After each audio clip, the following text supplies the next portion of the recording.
Vamos a presentar un libro dedicado, según su autor, a los que sufren, a los que se han equivocado, a los que han fracasado, a los que se sienten culpables, a los que son menos buenos de lo que desearían, a los que, conociendo la alegría, se han dejado invadir por la tristeza, a los que saben qué es el amor y también el desamor. Es un libro, por lo tanto, dedicado a todos nosotros, a todos ustedes, a las personas de carne y hueso, en definitiva. Se trata de Vivir en el alma, de Joan Garriga. Joan Garriga es psicólogo especializado en terapia gestal. Joan Garriga es cofundador también del Instituto Gestal de Barcelona e introductor de la terapia de las constelaciones familiares en España. Vivir en el alma no es un libro más, escrito porque se ha pensado en la oportunidad de su venta, sino que se ha creado desde la inteligencia y el corazón. Buenos días, Joan. Buenos días. Buenos días. Dice, vivir la vida en lugar de pensarla, en su libro. ¿Pensamos demasiado, quizás? Bueno, esto lo decía John Lennon, ¿no? Le preguntaron cuál es el sentido de la vida y él decía, es aquello que está ocurriendo mientras tú piensas acerca de cuál es el sentido. Yo creo que los adultos a veces vivimos en nuestro pensamiento y entonces nos perdemos un poquito de vista la realidad tal como es, al otro tal como es. Nos perdemos un poco el sabor de lo sensible, de lo sensitivo, de lo espontáneo, de lo natural, e intermediamos entre la vida y nosotros nuestros pensamientos. Entonces, esto es un poco la caída del paraíso, como se explicaba míticamente, cuando en lugar de vivir en la vida vivida, vivimos en nuestros pensamientos o en nuestra conciencia acerca de cómo son las cosas y evaluamos la realidad. Y entre todas esas cosas que mencionaba que perdemos, también está la pérdida del respeto. ¿El maltrato crece cuando uno se cree mejor que la otra persona?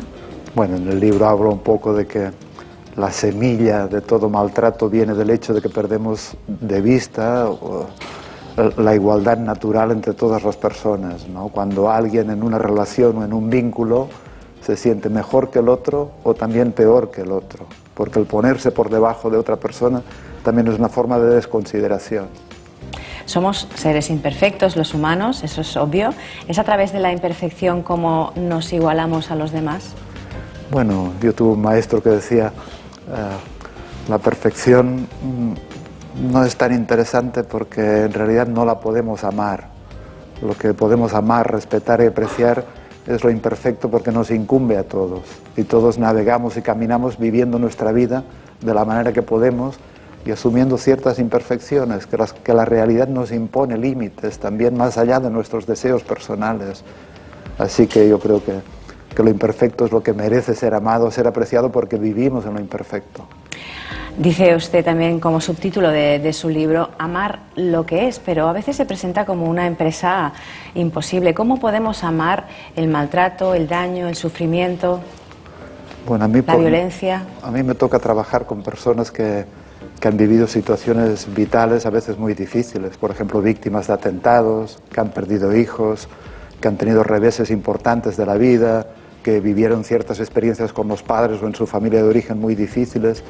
Entonces el reto siempre es, o estamos a favor y en sintonía y en consonancia con los hechos que nos trae la vida, o estamos en contra.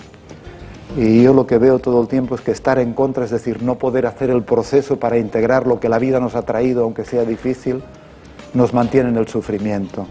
En cambio, cuando incluso aquello que fue doloroso o terrible o cruel, podemos integrarlo, podemos hacer un recorrido emocional interior para poder hacer espacio a esto, aunque fuera difícil, esto nos impulsa hacia una vida mejor y nos da fuerza, nos da alas. Recientemente he trabajado en Madrid con algunas personas que fueron víctimas de atentados y hay dos posiciones ante esto.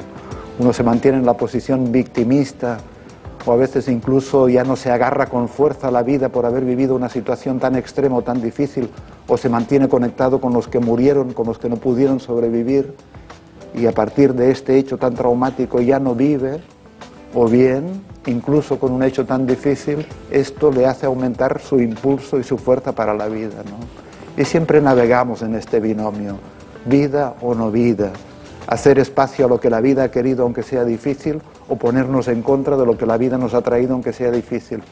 Y mi experiencia clínica, terapéutica, es que cuando las personas se ponen en contra y se instalan en una posición contraria, sufren más. Otro de los ejes centrales de su libro es la idea de honrar a nuestros padres, pero a veces los padres actúan mal maltratan incluso a sus hijos, abusan de ellos. En este caso, ¿cómo se les puede honrar? Bueno, a los padres les pasa como al resto de la gente, que son imperfectos. Todos somos imperfectos y es cierto que algunos padres han tenido comportamientos que han sido muy lesivos para sus hijos. Honrar a los padres no significa apreciar todo lo que hicieron. Honrar a los padres significa tomarlos tal como fueron, y en realidad un indicador que nos permite saber si alguien está honrando a sus padres es el hecho de que toma en serio su propia vida. Porque en un sentido muy profundo, los padres no solo son los padres representan a la vida porque han sido los vehículos providenciales a través de los cuales la vida nos ha llegado. Así que muchos enfoques de ayuda insisten en el hecho de ponerse en paz con los padres, de restaurar el movimiento amoroso con los padres, porque esto en el fondo significa ponerse en paz con la vida o restaurar un movimiento amoroso con la vida y también con uno mismo. En mi experiencia es muy difícil no honrar o no apreciar a los padres y estar en paz con uno mismo y estar en paz con la propia vida. Y claro, esto incluye a veces que hay hijos que tuvieron experiencias muy difíciles con los padres.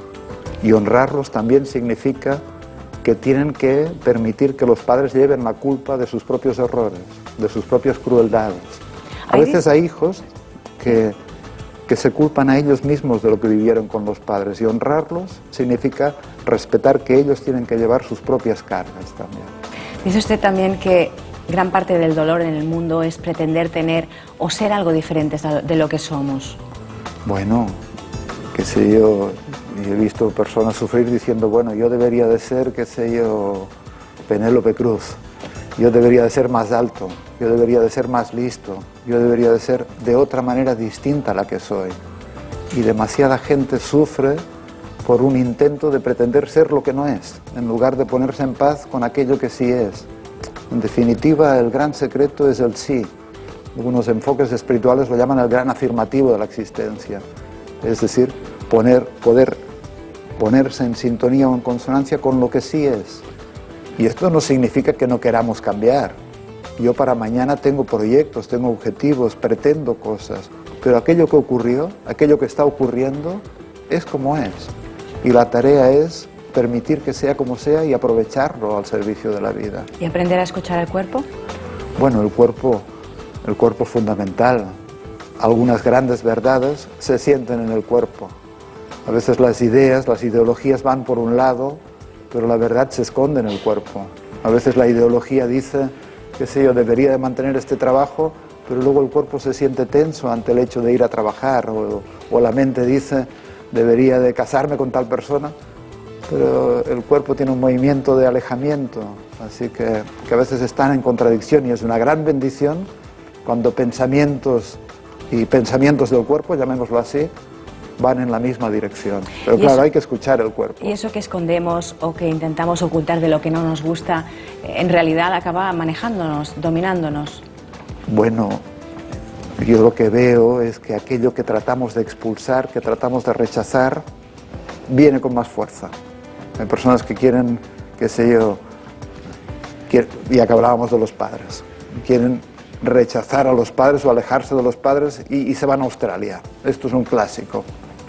Pero luego nos encontramos que estas personas tienen 40 años y se preguntan, ¿por qué estoy haciendo yo como mis padres cuando prometí que no lo haría?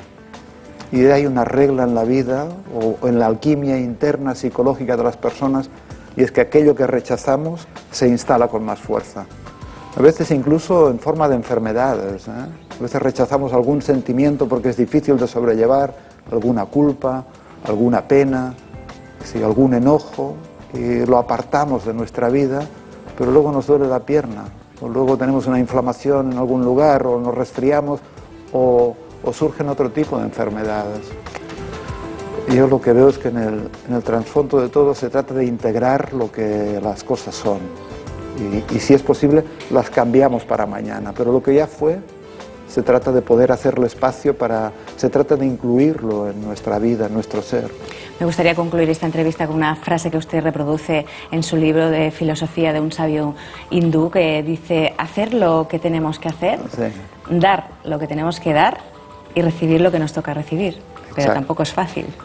Yo a veces digo que hay 3 grandes pecados que podemos cometer, y uno es no darle a la vida lo que tenemos, y todos tenemos algo distinto para darle a la vida.